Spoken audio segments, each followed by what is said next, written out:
this is Aromie here. Welcome back to our life. We are now going to end step 3, even though, you know, we're gonna have to come back to step 3 for the DLC, but we're gonna end it. All right, we're gonna end it here.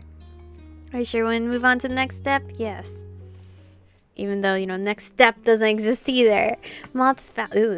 Tyler would burn these things with flames. Moths bounced against your windows, dragged by the light of your room. A siren call in the slowly darkening sky. Just as the day was coming to an end, so too would summer. Liz would be moving back into the dorms before long. Luckily, Lee had been able to come stay for a short trip before her own new journey began. She had officially been accepted to her first choice college a few weeks ago. This was her last chance to see you all in person. What the fuck? You flicked through the plans for the next few months, realizing that you didn't even know when you'd next have the opportunity for everyone to be in the same place again. It was hard to think that you'd likely be seeing even less of your cousin going forward, but you were delighted that she was pursuing her dreams. While you were still with each other, your family was going to have dinner together. As ever, the Holdens were tagging along too. You were going to a Chinese restaurant. Your destination was that tropical place. We should go to the tropical place. You hadn't really discovered the tropical restaurant until you were a bit older.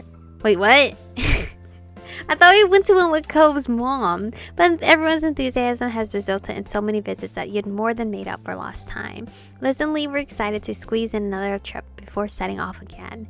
Technically, you were getting ready to go out, though your mind was only half on the task. It was a pleasantly warm evening, the kind that epitomized the vacation feeling, and you were in no mood to spoil it by rushing around. It was strange to think that summer was coming to an end, yet you wouldn't be returning to school.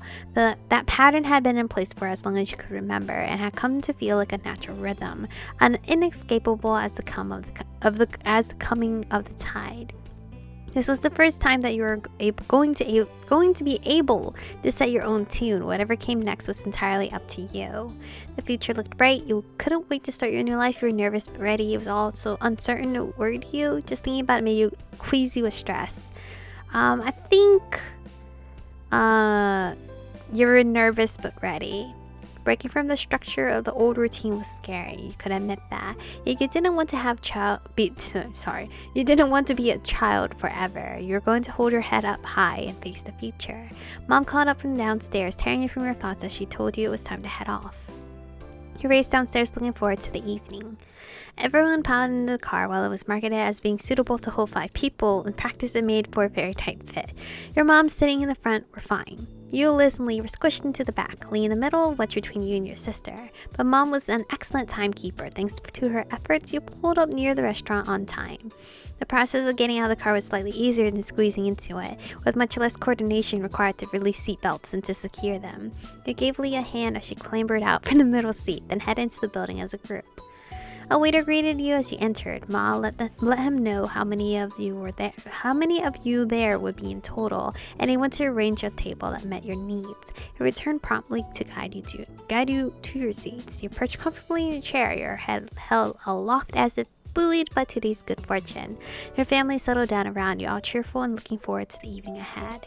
Your drinks order had just been taken when the Holdens came through the door.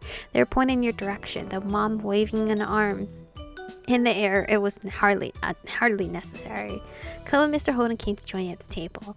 As greetings were being exchanged, Cove took a seat opposite to you. It had been left empty by unspoken acknowledgement that you and Cove would be wanting to sit together.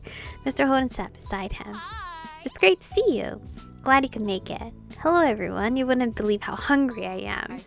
You came to the right place then. I'm waiting for them to show us, everybody. There was some laughter, though Liz groaned playfully, shaking her head at Mom's sense of humor.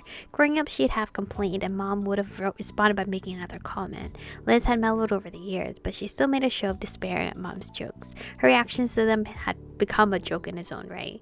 Menus were soon passed around, and a temporary hush fell over tables that ran red. It didn't last long, punctured by comments about what people had eaten here before, and light chatter about what people were considering tonight. Once the waiter disappeared with the orders, Cliff piped up. Okay. So, I've got some good news. Kara's making a trip out here tomorrow. Oh! Cove nodded, turning his father to the rest of the table.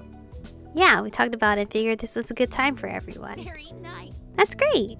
Everyone reacted positively to the news, though Ma looked wistful. It's a shame. If only we'd known. Here we are having a big meal without her. If we'd waited one day, she could have joined us. Mom patted Ma on the back, gently nudging her from the realm of possibilities and what-ifs and back to the evening that was going so well. Chin up. Lee and Liz will still be here tomorrow. We'll just have to throw another great get-together and keep the fun train chugging along. Ma smiled warmly, taking Ma's hand in hers. That's true. There's plenty to celebrate right now, but there will be more great good news and good times on the horizon. Right. And speaking of, that's not all we've got either. Mr. Holden's eyes were alight as he sat up straight in his chair, face angled towards the sun. He barely let a beat go by before nudging Cove with his elbow, pushing him to follow up on the announcement. He was the very picture of a proud papa. Cove shielded from the limelight, ducking his head down and staring at his lap as he spoke. Well, It's just I've switched over to working full-time instead of only part-time. Plus, I've been looking at apartments. There's a few I can choose from. He flicked his gaze up at everyone around the table, a smile creeping over his face. It'll be pretty busy going forward. Oh, sorry, I'll be pretty busy going forward. Apartments. He was moving. Cole was going to move out of his dad's house. After 10 years, he wasn't going to be your neighbor anymore. Dude, that's my heart. Please. But I have no right because your girl's going out of state, so... Mr. Holden gripped one of Cove's shoulders and gave it a long, loving shake. His excitement couldn't be contained. Incredible! Cove's actually going to make it into adulthood. It's a miracle. Mr. Holden leaned back in his chair, staring up at the ceiling in mock wonder. I'm so glad. I wasn't convinced that I'd be able to rear a kid all the way to this point, but thankfully I lucked out and got the best boy a dad could have asked for. Dad. Cove blinked his vision with his hands on the side of his face, temporarily blocking his father from sight.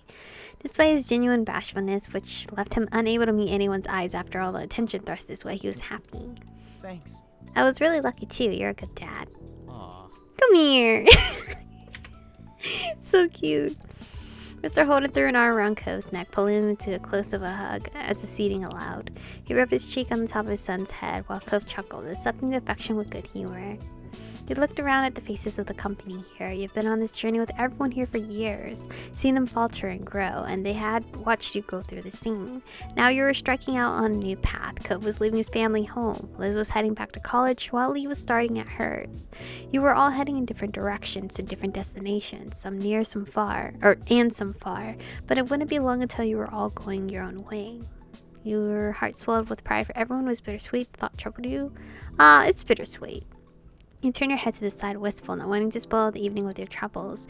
You were glad that everyone was succeeding, but the idea of splitting up gave you a twinge of regret. These people had been key pillars in your life. Days ahead without them, no matter how bright and shiny, felt a little empty, like a theme park after closing time. But you focused your mind on the sweet side, your mind filled with the bitter part.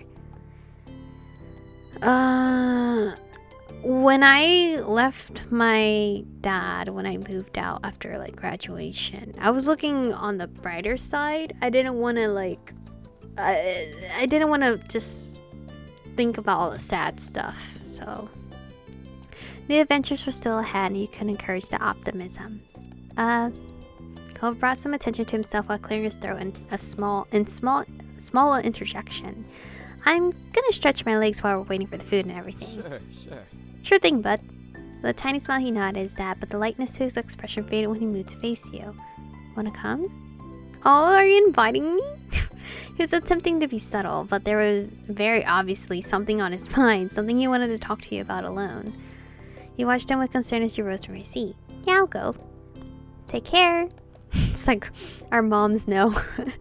With those parting words, the two of you walked about the place. He was trying to get as far away from everyone else as possible without actually exiting the building.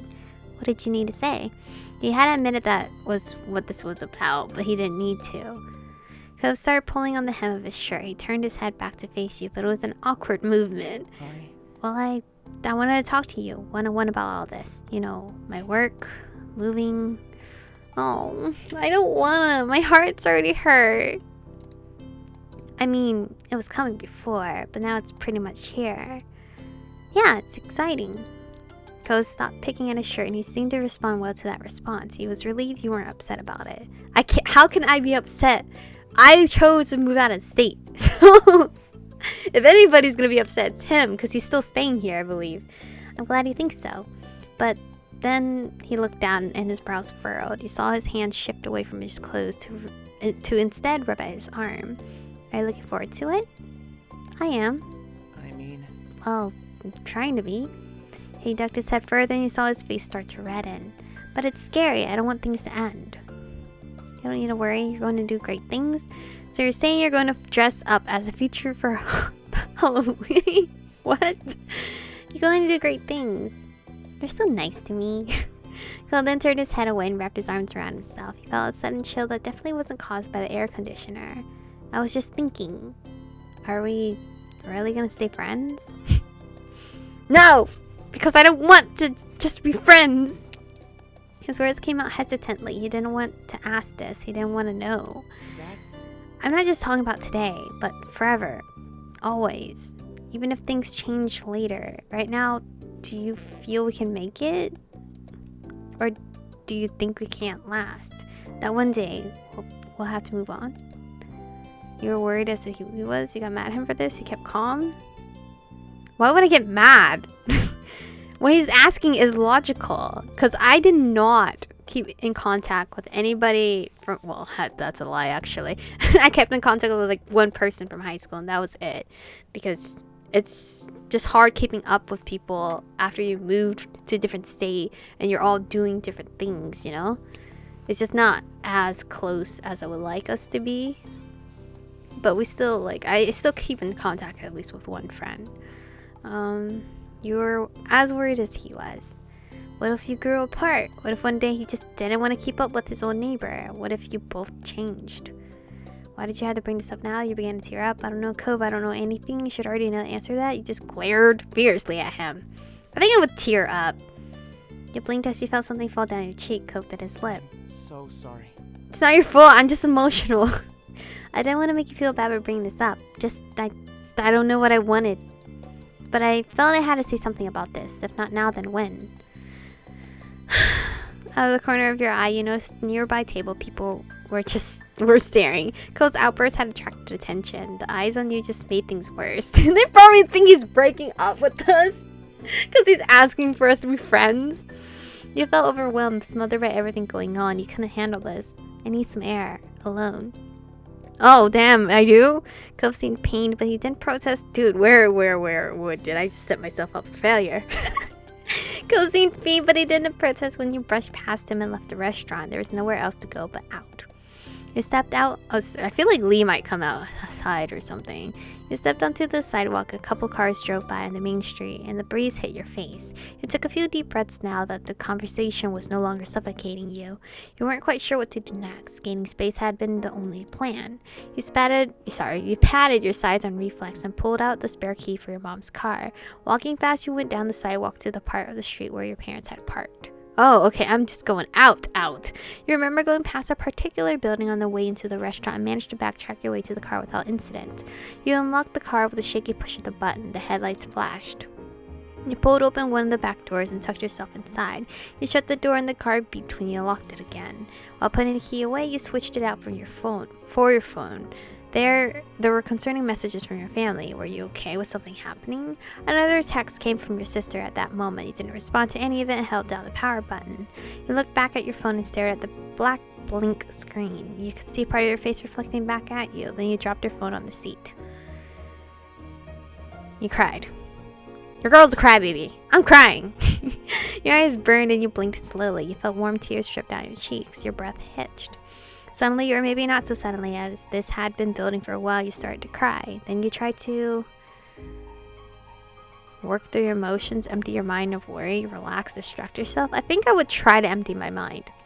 You felt the seat beneath you was firm but comfortable. If you listened, you could hear cars in the background and feel goals. You willed yourself to drift off, to leave everything behind. You didn't want to think right now.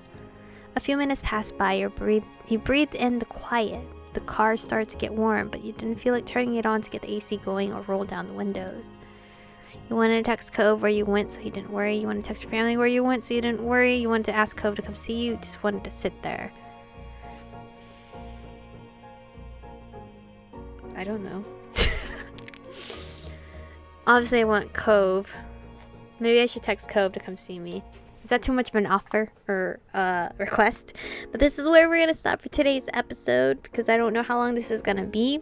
If it's not too long, obviously I would smush this together. But thank you guys for watching. Stay beautiful, and I'll see you guys in the next one.